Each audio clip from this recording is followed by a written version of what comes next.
Let me give you a little bit of history on the phenomenon of the Lady Knox Geyser. Now this phenomenon was discovered around about 100 years ago, and 100 years ago the lovely lady looked nothing like this. She looked more like the cintalip you see behind me here with the small manuka tree growing from it. In other words, she was more like a hot spring. Now 100 years ago, New Zealand was unfortunate enough to have its first open prison.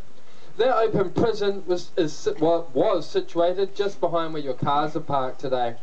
Now those prisoners, their labour was used for clearing the scrub-like plant around us, this manuka and kanuka, in order to make way for the planting of these pine trees you see behind me here. At the time of these prisoners planting these pine trees, this was the largest man-made forest in the world, the Kaingaroa forest. So you can imagine, after a hard day of clearing scrub and planting pine trees, these prisoners got rather dirty, and facilities some 100 years ago were most certainly limited. The prisoners didn't have hot showers or washing machines as perhaps prisoners do in this day and age. But being typical Kiwis, these prisoners were rather innovative. They knew about this clearing here with this hot spring. One day a group of prisoners wandered down here armed with soap and scrubbing brushes. The prisoners, they stripped off their clothes and started to wash them merrily in the mouth of the geyser.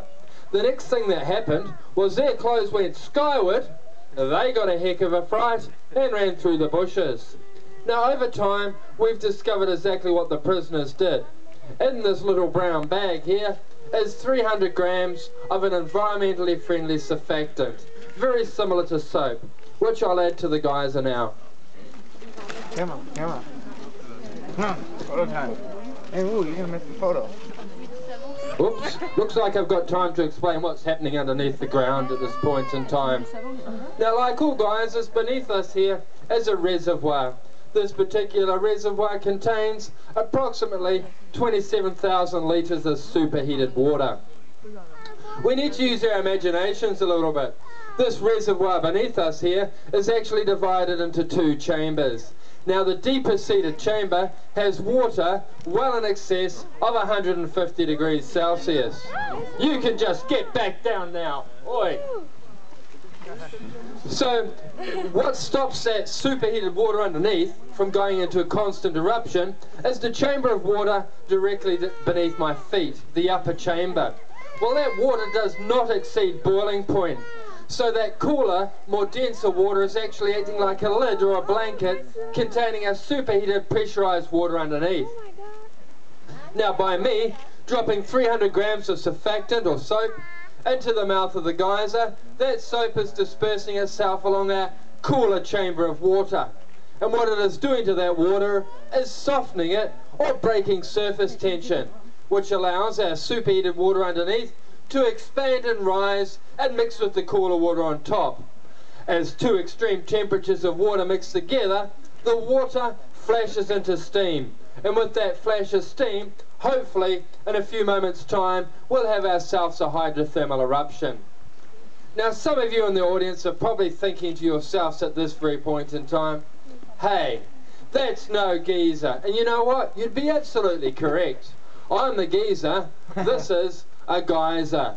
Now if I wasn't to touch this geyser in any shape or form, it would still naturally do its own thing. The natural cycle of our geyser here is between 48 hours and 72 hours. So it'd be quite difficult for us to pinpoint the exact time of a natural eruption. So for the last 80 years, on a 24-hour cycle, we've given Mother Nature this little bit of a helping hand. Now, as I said at the very beginning, when this phenomenon was first discovered, she looked nothing like this. Well, 80 years ago, you can imagine, entertainment for those prisoners was pretty limited. What the prisoners decided they'd do one day was around the mouth of the geyser, place a whole lot of rocks into the shape of a cone or a funnel.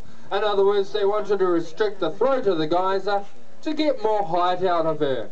Now, over the last 80 years that these rocks have been placed here, they've been covered in a natural mineral found in the reservoir beneath us.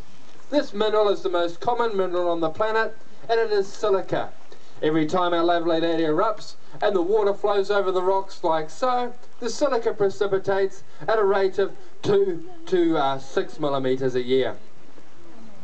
Now the name Lady Knox came about in May of 1903, when New Zealand's 15th Governor-General, Lord Ranfurly, he came to do an inspection at the nearby prison camp.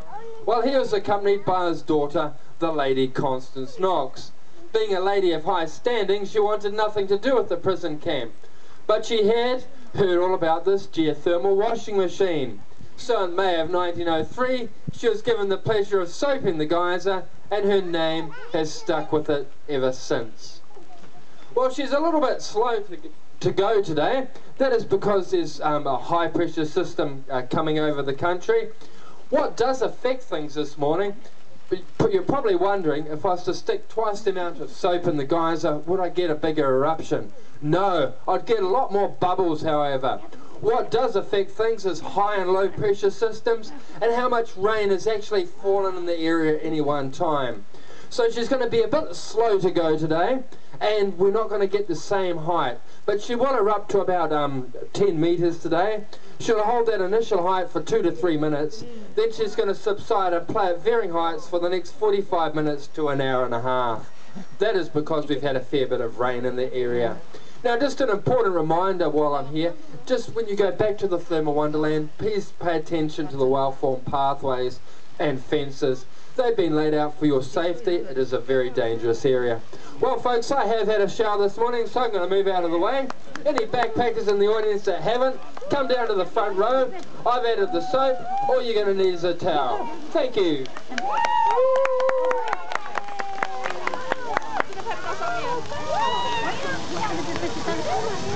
Gareth, I think it's going on.